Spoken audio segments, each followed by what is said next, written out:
ఉండి నిజాయితీ ఉండి వాళ్ళు శాపాలు పెడితే అది తగులుతాయి అంటారు. అది ఇక్కడ నిజమైంది నన్ను అడిగితే.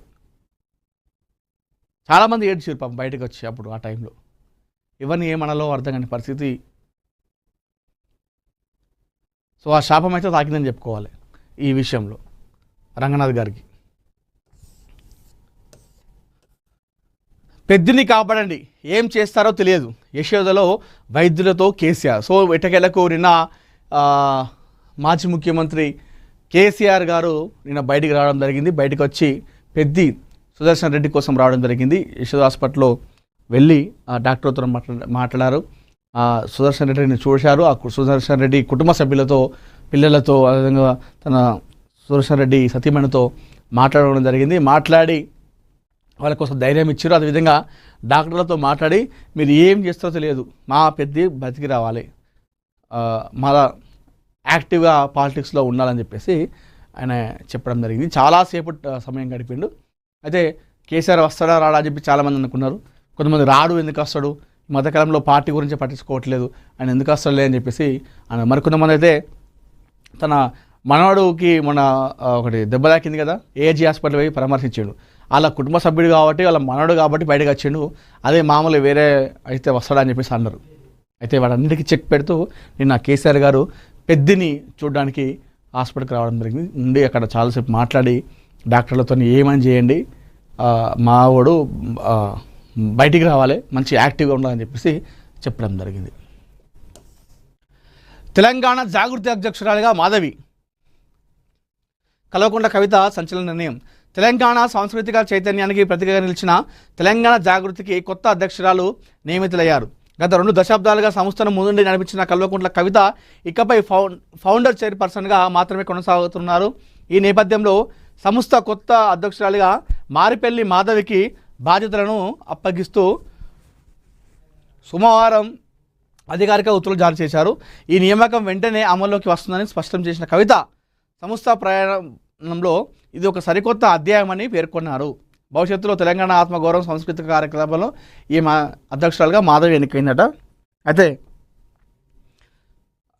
కవిత తెలంగాణలో అటు కేసీఆర్ కూతురుగా వచ్చినప్పటికి కూడా తనకంటూ ఒక ప్రత్యేక స్థానాన్ని ఏర్పరచుకుందంటే అది తెలంగాణ జాగృతి వల్లనే. ఆ తెలంగాణ జాగృతితోనే కవిత తెలంగాణ ప్రజల్లోకి ఇంకెక్కువ బలంగా వెళ్ళగలిగింది. ఉద్యమం సమయంలో కావచ్చు, తెలంగాణ వచ్చిన తర్వాత ఇప్పుడు కావచ్చు, ఉద్యమ సమయంలో ఈ తెలంగాణ జాగృతి అనేది చాలా బలంగా పనిచేసింది. అంటే మహిళల్లో చైతన్యం తీసుకురావడం, తెలంగాణ ఉద్యమం పోరాటం చేసే విషయంలో కావచ్చు, అటు వాళ్ళు చేసేటువంటి కార్యక్రమాలు, ముఖ్యంగా మన తెలంగాణ సంస్కృతులకు, మన బతుకమ్మ, మన ఆటలు, మన పాటలు, ఈ విషయంలో తెలంగాణ జాగృతి చాలా ఇంపాక్ట్ చూపించింది తెలంగాణలో.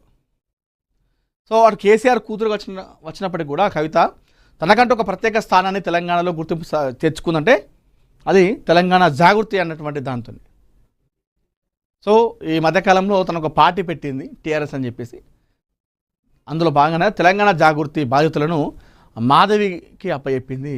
సో తను ఆ ఫౌండేషన్కి చైర్పర్సన్గానే కొనసాగుతాను, కానీ నేను అధ్యక్షురాలుగా ఉండను అని చెప్పేసి చెప్పడం జరిగింది. వెంటనే ఉత్తర్వులు జారీ చేసింది. ఆల్రెడీ ఆమె నియామకం కూడా అయిపోయిందని చెప్పేసి చెప్పింది. ఇక్కడ నుండి తెలంగాణ జాగృతి అధ్యక్షురాలు కల్వకుంట్ల కవిత కాదు, తెలంగాణ జాగృతి అధ్యక్షురాలు మాధవి అని చెప్పేసి మనం పిలుచుకోవాల్సి వస్తుంది. అయితే ఈ తెలంగాణ జాగృతి తన రాజకీయ ఎదుగుదల కావచ్చు, తెలంగాణలో తనకంటే ఒక స్థానాన్ని సంపాదించింది తెలంగాణ జాగృతి కాబట్టి సో తను ఈ నిర్ణయం సంచలన నిర్ణయం అని చెప్పుకోవాలి. మరి మాధవికి ఎందుకు ఇచ్చింది అన్నది తెలియాలి. అంటే ఆమె గతంలో తన స్నేహితురాలా లేదంటే జాగృతిలో కీలక సభ్యురాలుగా ఉందా అన్నది మనకు తెలియదు. కానీ సో మొత్తానికైతే ఇప్పుడు మాధవికి ఇవ్వడంతో ఎవరు ఈ మాధవి అని చెప్పేసి చాలామంది కూడా చెప్పుకుంటూ ఉన్నారు.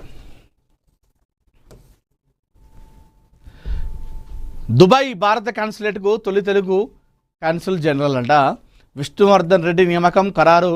దుబాయ్ చరిత్రలో తొలిసారి తెలుగు దౌత్యవేత్తకు అత్యున్నత బాధ్యతలు అని చెప్పేసి మనం ఇక్కడ వార్త వస్తున్నాం. ఢిల్లీలో తెలంగాణ జర్నలిస్టుల గర్జన. జర్నలిస్టుల హక్కుల కోసం గలమెత్తిన టీడబ్ల్యూజేఎఫ్. జంతర్ మంతర్లో ధర్నా. దండులా కదిలి వచ్చిన దేశవ్యాప్త జర్నలిస్టులు అంట. సరే వార్త చూద్దాం. టీడబ్ల్యూజే జంతర్ మంతర్ వద్ద ధర్నా దిగింది.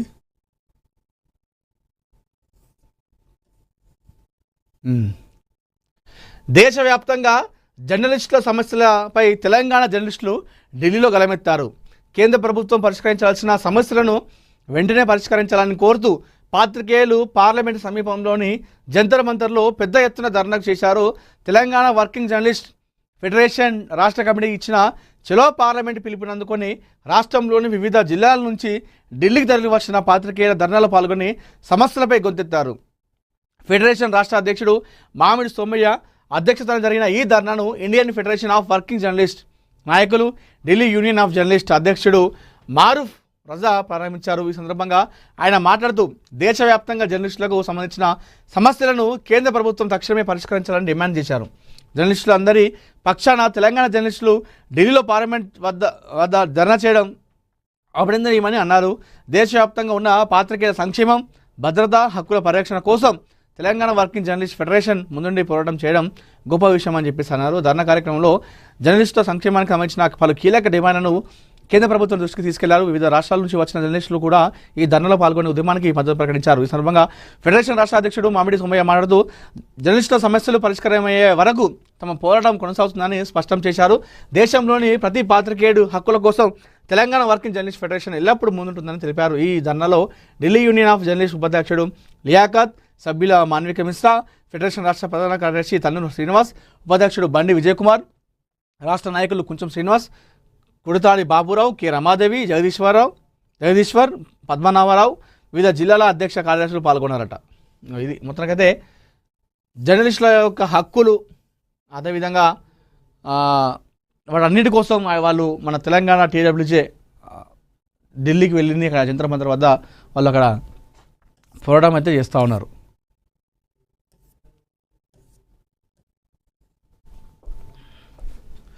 ఒప్పందం ఉల్లంఘించిన కేంద్రం, మళ్ళీ ఆందోళన తప్పవు. కేంద్రానికి కాంగ్రెస్ జనతా పార్టీ వార్నింగ్. వందలాది విద్యార్థులు అరెస్టులు జరుగుతున్నాయని ఆగ్రహం. ఇది మరొకసారి బీజేపీకి CJP వార్నింగ్ ఇచ్చిందంట. నీట్ ఆందోళనల సందర్భంగా కేంద్ర ప్రభుత్వంతో కుదిరిన ఒప్పందాన్ని ఉల్లంఘించారని ఆరోపిస్తూ కాంగ్రెస్ జనతా పార్టీ కేంద్ర ప్రభుత్వానికి మరోసారి వార్నింగ్ ఇచ్చింది. విద్యార్థులపై నమోదైన కేసుల్ని వెంటనే ఉపసంహరించుకోవాలని, అరెస్ట్ చేసిన వారిని విడుదల చేయాలని డిమాండ్ చేసింది. లేని పక్షంలో మళ్లీ దేశవ్యాప్తంగా నిరసనలకు దిగుతామని హెచ్చరించింది. సోమవారం రోజు ఎక్స్ వేదికగా పార్టీ ప్రతినిధి ఆశుతోష్ రాంకా, బీజేపీ జాతీయ అధ్యక్షుడు JP నడ్డా, కేంద్ర మంత్రి జితేంద్ర సింగ్లను ఉద్దేశించి పోస్ట్ చేశారు. నిరసనకారులపై ఎలాంటి పోలీసు చర్యలు తీసుకోమని ప్రభుత్వం ఇచ్చిన హామీని పాటించడం లేదని ఆరోపించారు. బీహార్, బెంగాల్లో వందల మంది విద్యార్థులను అరెస్ట్ చేశారని చెప్పేసి చెప్తున్నారు. సో ఎంతోమంది ఈ CJP అదే ఏదైతే మొన్న నీట్ వ్యవహారం పైన దేశవ్యాప్తంగా ఆయా రాష్ట్రాల్లో అందరు విద్యార్థులు, యువకులు ధర్నాలు వేస్తే వాళ్ళపైన కేసులు పెట్టారు, లాఠీచార్జ్ చేసారు. ఇదంతా కూడా కరెక్ట్ కాదని చెప్పేసి CJP చెప్పింది. సో ఇలాంటి అక్రమ అరెస్టులు చేస్తే మాత్రం మేము ఆందోళన తప్పవు, ఇంకెక్కువ ఉధృతం చేస్తామని చెప్పేసి మరొకసారి బీజేపీకి వార్నింగ్ ఇచ్చింది. టీడీపీలో గవర్నర్ కోట ఎమ్మెల్సీ లొల్లి అంట. 2 స్థానాలు రేస్లో 20 మందికి పైగా దిగ్గజాలు. ఇక చూడు కథ ఎట్లున్నదో. 2 స్థానాలు అయితే 20 మంది కొట్లాడుతున్నారట.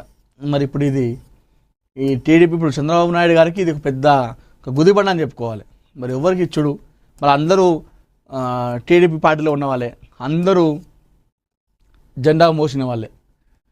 ఆంధ్రప్రదేశ్ శాసన మండలిలో ఖాళీ అవుతున్న 2 గవర్నర్ నామినేటెడ్ ఎమ్మెల్సీ స్థానాల భర్తీ టీడీపీ అధిష్టానానికి పెద్ద పరీక్షగా మారింది. ప్రస్తుత ఎమ్మెల్సీలు శాసన మండలి డిప్యూటీ చైర్మన్ జాకియా ఖానం, పండుల రవీంద్రబాబు పదవీకాలం ముగియడంతో ఆ స్థానాలను దక్కించుకునేందుకు పార్టీలో తీవ్ర స్థాయిలో పోటీ నెలకొంది. 2 పదవుల కోసం దాదాపు 20 మందికి పైగా సీనియర్ నేతలు, ఆశావాహుల క్యూ కట్టడంతో రాజధాని రాజకీయాల్లో తీవ్ర ఉత్కంఠగా నెలకొంది. అభ్యర్థుల ఎంపిక ప్రక్రియపై